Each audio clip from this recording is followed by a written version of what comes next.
Hello, I'm Mark Hammett, minister of the Weber Road Church of Christ, and I welcome you to this daily devotional and Bible reading. Of course, the Weber Road Church of Christ is located in Corpus Christi, Texas, and if you are ever in our area, if you live in our community, we'd love to have you visit with us. Today you may want to turn to Matthew chapter 22. Matthew chapter 22 is where our reading will come from in just a few moments. I'll be reading from the English Standard Version, by the way. There's a story about Benjamin Franklin who had learned in his day that crushed plaster sown in the fields would help make things grow. Well, he told his neighbors, but they didn't believe him. They actually argued with him and tried to prove that plaster could be of no use at all in their fields. Well, after a little while, he allowed the matter to just simply drop, and he said no more about it. But what Benjamin Franklin did was he went to the field early the next spring to plant some grass close by the path, exactly where people would walk.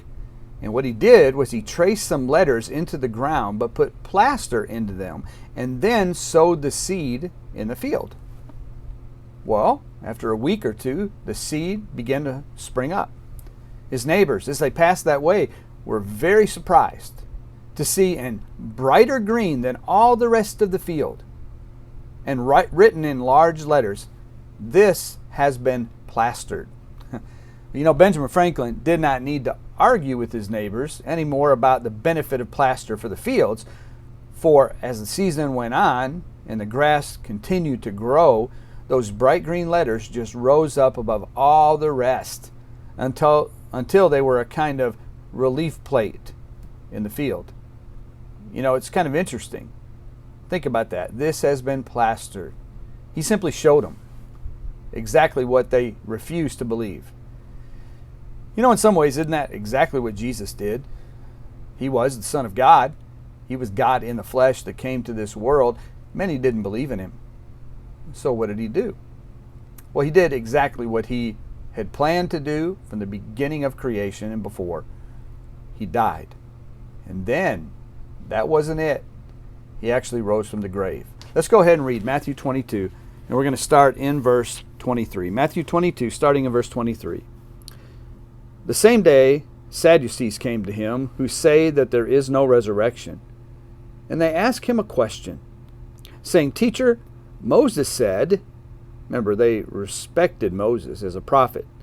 "Moses said, if a man dies having no children, his brother must marry the widow and raise up offspring for his brother. Now, there were 7 brothers among us. The first married and died, and having no offspring, left his wife to his brother. And so too the second and third, down to the 7th. After them, all the women died. In the resurrection, therefore, of the 7, whose wife shall she be? For they all had her as a wife." Verse 29.